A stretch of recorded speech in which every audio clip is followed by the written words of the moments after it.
জাতীয় জীৱনৰ কথা যেতিয়াই আমি পাতিবই ল'ম বিষ্ণুৰাভাৰ কথা আমি পাতিবই লাগিব গতিকে সেইজন বিষ্ণুৰাভা যি আদৰ্শ সেইজন বিষ্ণুৰাভাই যি আমাৰ জাতীয় জীৱনত যিখিনি তেখেতে আদৰ্শ দেখুৱাই থৈ গৈছে সেইখিনি নিশ্চয় আমি সকলোৱে অনুধাৱন কৰিব পাৰিব লাগিব বিষ্ণুৰাভাক কেৱল এগৰাকী সংগ্ৰামী সত্তা হিচাপে আমি চালেও নহ'ব বিষ্ণুপ্ৰসাদ ৰাভা আমি বিশেষভাৱে এগৰাকী মুক্তিযোদ্ধা হিচাপে আমি জানো তেখেত ব্ৰিটিছৰ যি অত্যাচাৰী শাসন সেই শাসনৰ বিৰুদ্ধে তেখেতে যুঁজ দিছিল তেখেত থলুৱা খাটি অসমীয়া কৃষকৰ যিসকল শোষিত বঞ্চিত নিষ্পেষিত সেইসকলৰ অধিকাৰৰ হকে মাত মাতিছিল তেখেতে ব্ৰিটিছৰ বিৰুদ্ধে মাত মতাৰ কাৰণে তেখেতৰ মূৰটোৰ দাম 10,000 লৈকে উঠিছিল বিভিন্ন সময়ত জেল খাটিছিল আৰু পঢ়া জীৱনতো তেখেত শান্তিৰে পঢ়িব পৰা নাছিল আপোনালোকে সকলোৱে জানে উচ্চ শিক্ষাৰ বাবে যেতিয়া কলিকতালৈ বিষ্ণুপ্ৰসাদ ৰাভা গৈছিল তেখেত ৰিপন কলেজত নাম ভৰ্তি কৰিছিল যদিও তেখেতৰ এই ব্ৰিটিছৰ বিৰুদ্ধে কৰা কাৰ্যকলাপৰ কাৰণে তেখেতক সেইখন কলেজত পঢ়াৰ পৰা মানে অত্যাচাৰ কৰা হৈছিল শান্তিৰে থাকিব দিয়া হোৱা নাছিল আৰু তেখেত বেলেগ এখন কলেজলৈ যাব লগা হৈছিল অৰ্থাৎ ভিক্টোৰিয়া কলেজ যাব লগা হৈছিল এই ধৰণে গোটেই তেখেতৰ যি ছাত্ৰ জীৱনৰ পৰা আৰম্ভ কৰি যিখিনি তেখেতৰ কৰ্মৰ জৰিয়তে এক সংগ্ৰামী সত্তাক দেখুৱাই থৈ গৈছিল সেইটো আজিৰ সময় যিমান পাৰ হৈ গৈ আছে সিমান প্ৰাসংগিক হৈ আহি আছে মই এটা কথা ভাবি আছিলোঁ আজি ফেচবুকত এটা খুব সুন্দৰ সাক্ষাৎকাৰ যদি আপোনালোকে দেখিছে শুনিব কান্তেশ্বৰ ৰাভা আমাৰ এই অঞ্চলৰ ধূপধৰা অঞ্চলৰ এগৰাকী অতি শ্ৰদ্ধাৰ ব্যক্তি তেখেত বিষ্ণুৰাভাক লগ পাইছিল আৰু বিষ্ণুৰাভাৰ কথা যেতিয়া তেখেতক সোধা হৈছিল তেখেতে কৈছে যে বিষ্ণুৰ বিষয়ে কিমান কম 7 ৰাতি 7 দিন ক'লেও শেষ নহ'ব গতিকে তেখেতে সেই 1945 47 48 মানত এই অঞ্চলত আহিছিল থাকিছিল তেতিয়া অনুমান কৰক অনুভৱ কৰক আজি আমাৰ এই সময়ত গাড়ী মটৰ আমাৰ আছে ৰাস্তা ঘাট আছে সকলোৰে হাতে হাতে ফোন আছে সেই সময়ত ফোনো নাছিল ৰাস্তা ঘাটো ভাল নাছিল অতব্য অৰণ্য জংঘল আছিল কিন্তু সেই ব্যক্তিজনৰ অন্তৰত যি সংগ্ৰামী সত্তা লুকাই আছিল জাতিটোক ভাল পোৱা খিলঞ্জীয়া লোকক ভাল পোৱাৰ যি উন্মাদনা তেখেতৰ মনত আছিল সেই অদম্য সাহস আপোচবিহীন সত্তা সেই উন্মাদনাই তেখেতক অসমৰ বিভিন্ন অঞ্চলত যাবলৈ তেখেতক অনুপ্ৰেৰণা দিছিল আজি আমাৰ কাৰণে এঠাইৰ পৰা আন ঠাইলৈ যোৱাটো একো ডাঙৰ কথা নহয় গাড়ী মটৰ আছে ৰাস্তা ঘাট ভাল কিন্তু সেই সময়ত তেখেতে সেইজন ব্যক্তিয়ে কেৱল জাতিটোক উদ্ধাৰ কৰাৰ কাৰণে অসমীয়া বৃহত্তৰ অসমীয়া জাতিক উদ্ধাৰ কৰাৰ কাৰণে অসমীয়া জাতিক লগতে ভাৰতবৰ্ষখনক এই ব্ৰিটিছ অত্যাচাৰী শাসনৰ পৰা মুক্ত কৰিবৰ কাৰণে যি ধৰণে তেখেতে নিজৰ জীৱন এৰিছিল সেই আদৰ্শ আমি সকলো অনুভৱ কৰিব পাৰিব লাগিব সেইজন সংগ্ৰামী সত্তাই কলিকতাত পঢ়ি থকা সময়ত এটি শ্লোগান দিছিল আপোনালোকে সকলোৱে জানে কিতাপৰ পাতত আপোনালোকে পঢ়িছে যে ৰাইজে আছে দুইটি পাঠা একটি সাদা একটি কালো ৰাইজৰ যদি মংগল চাও দুইটি পাঠাই বলি দাও ব্ৰিটিছ সকলটো বেয়াই বগা ছালৰ মানুহখিনিটো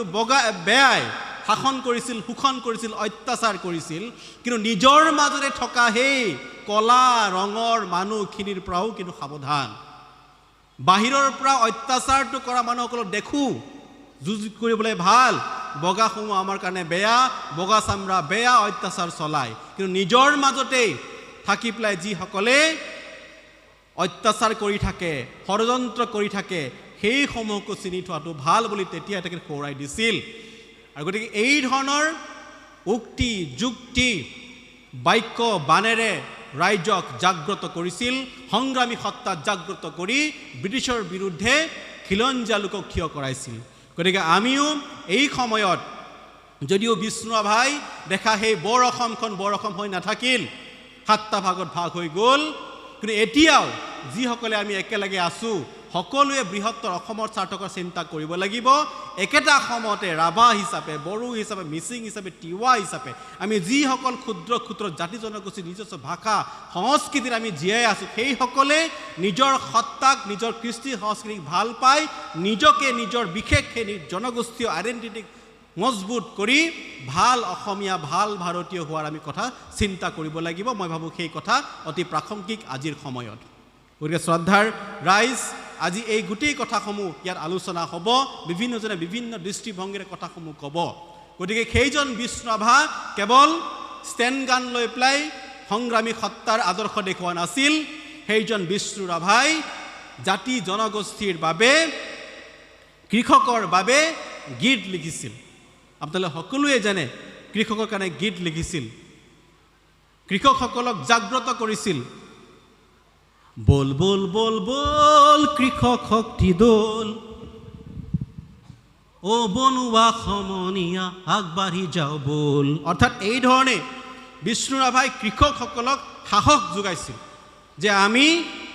মাটিয়ে আমাৰ সম্বল, মাটিয়ে আমাৰ সাৰথি, মাটিক আধাৰ কৰিয়ে আমি খেতি কৰি নিজে স্বাৱলম্বী হৈ, সেলফ ডিপেণ্ডেণ্ট হৈ আমি আগবাঢ়িব লাগিব। আৰু সেইজন ব্যক্তি, সেইগৰাকী সত্তাধাৰী ব্যক্তিয়ে কৃষকসকলক নিজৰ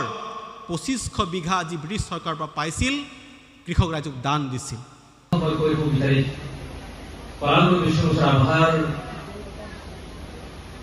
আজি এই দিৱস আমি আয়োজন কৰিছোঁ। মই প্ৰথমতে খুব সুন্দৰকৈ চাই প্ৰথমে দুটামান টেঙা কথা মই কৈ ল'ম, তাৰপিছত তোমাৰ অসম খবৰ কথা ক'ম, তাৰপিছত মই অসংগ্ৰামৰ কথাখিনি ক'ম। মই মিঠা কথাটো মোৰ মুখৰ পৰা নলাম। প্ৰথম টেঙা কথাটো হৈছে, অনুষ্ঠান আয়োজন হৈছে গোৱালপাৰা জিলাৰ ৰাভা ছাত্ৰ সন্থা মহিলা পৰিষদৰ বিভিন্ন আঞ্চলিক কমিটিসমূহৰ পৰা আমাৰ আহিছে। ৰাতিপুৱাতে আহিছে, 9 বজাত আহিছে, ইয়াত অংশগ্ৰহণ কৰিছে। এই কথা বাস্তৱ। সদূৰ জয়ৰাম কুচিৰ পৰা যদি আমি আহিবলগীয়া হয়, 9 বজাত উপস্থিত হ'ব লাগিলে আমি তাৰ পৰা 6 বজাত ঘৰৰ পৰা ওলাই আহি গৈছোঁ। 6 বজাৰ পৰা সভা আৰম্ভ প্ৰায় 2টা বজাত, এতিয়া 4:20। তাৰমানে এটা দিন নহয়, আধা দিন তাৰো আৰু আধা দিন। তাৰ আধা দিনত যদি চাবলৈ যাওঁ, আমি 2 ঘণ্টা বা 3 ঘণ্টা আমি মুকলি সভাখনত উপস্থিত থাকিব লাগে। প্ৰথম আৰম্ভণি হোৱাৰ লগে লগে মই বাকী ৰাইজৰ কথাখিনি ক'বলৈ জানো, সংগ্ৰাম সত্তাৰ প্ৰতিজন বন্ধু আৰু বান্ধৱীক মই ক'ব বিচাৰিছোঁ, যিসকলে বিভিন্ন আঞ্চলিক প্ৰতিনিধি হৈ ইয়াত অংশগ্ৰহণ কৰিব আহিছে, সেইসকলৰ উদ্দেশ্যে মই এই কথাখিনি কৈছোঁ, ভাল ৰাইজৰ নহয়। তেওঁলোকে 2 ঘণ্টা বা 3 ঘণ্টা এখন বেদন বহিব লাগে। এইকাৰণে তেখেতসকলে বহিব লাগে। গোৱালপাৰা ৰাভা ছাত্ৰ সন্থা ৰাভা মহিলা পৰিষদে এখন সভা আয়োজন কৰিছে, বিভিন্ন বক্তাসকলক মাতি আছে, আৰু এই বক্তাসকলে এই বিশ্বৰ আভাৰ ৰাভা দিৱসৰ সৈতে সংগতি ৰাখি আয়োজনৰ প্ৰাসংগিকতাৰ বাবে জনগোষ্ঠীৰ ভোগী থকাৰ কথা, জনগোষ্ঠীৰ সংগ্ৰামৰ পাতনি, জনগোষ্ঠীৰ সংগঠনৰ সংগ্ৰামৰ পাতনি কি কৰিছে, কি হবলৈ গৈ আছে, কি পৰ্যায়ত আছে সংগ্ৰামৰ, তাত সাধাৰণ ৰাইজৰ অংশগ্ৰহণৰ সমান্তৰালভাৱে সাধাৰণ ৰাইজে সেই সংগ্ৰামখন অংশগ্ৰহণ কৰিবলৈ যোৱাৰ লগে আমাৰ আঞ্চলিক পৰ্যায়ৰ পৰা জিলা পৰ্যায়ৰ যিসকল প্ৰতিনিধি, যিসকল কৰ্মকৰ্তা আছে, তেখেতসকলৰ অংশগ্ৰহণৰ তেওঁলোকৰ ভূমিকা কি, এইটো জানিবৰ কাৰণে তেখেতসকলে মিটিং অন্তত 2 ঘণ্টা শুনিব লাগে। সময় নাই। দিল্লীৰ পৰা শাসন ব্যৱস্থা, দিছপুৰৰ শাসন ব্যৱস্থা, দুধনৈৰ পৰা প্ৰতিখন গাঁৱলৈকে শাসন ব্যৱস্থা লৈ যাবৰ কাৰণে কেনেকৈ সম্ভৱ হ'ব? সম্ভৱ কেতিয়াও। যদি সম্ভৱ 3 ঘণ্টা বহিয়ে থাকিব নোৱাৰো, বৰাবৰ বিষ্ণু ৰাভাৰ মৃত্যু দিৱস পালন কৰি, ৰাভা দিৱস উদযাপন কৰি, সংখ্যাবিহীন, জনসংখ্যাবিহীন, কৰ্মকৰ্তাবিহীন এখন যদি সংগ্ৰাম কৰিবলৈ যাওঁ, এখন সভা কৰিবলৈ যাওঁ, তেতিয়া আমি সংগ্ৰাম চলাই সেই সংগ্ৰামখনৰ অংশীৰ দায়িত্ব যি দাবী, অংশীৰ দায়িত্ব যি পক্ষেৰ যি প্ৰস্তাৱনা, সেই প্ৰস্তাৱনা কেতিয়াও চাকচেছ নহয়, চাকচেছ নহব। এই সংগ্ৰামৰ ধাৰা বৰাবৰ বিষ্ণু ৰাভাৰ পাতিলেও যিহেতু গোৱালপাৰা ৰাভা ছাত্ৰ সন্থা ৰাভা মহিলা অনুষ্ঠানটো আয়োজন কৰিছে, এই সংগ্ৰামৰ ধাৰা, সংগ্ৰামৰ অংশীদাৰ, এটা ৰাইট এখন লেফ্ট ৰাইট, এই সংগ্ৰামৰ ধাৰাটোক আমাৰ কৰ্মকৰ্তাসকলে যোগদান কৰাটো উপস্থিত অত্যন্ত জৰুৰী কম্পালচৰি। যদি সংগ্ৰামী ধাৰাই সেই অনুষ্ঠানটো আয়োজন নকৰে, যদি সংগ্ৰামী ধাৰা সত্তাই সেই অনুষ্ঠান আৰম্ভণি নকৰে বা আয়োজন নকৰে, কোনোবাকে সাংস্কৃতিক মঞ্চ চলাই যদি পাতে, আমাৰ গান গাওক, নাচক, নৃত্য কৰক,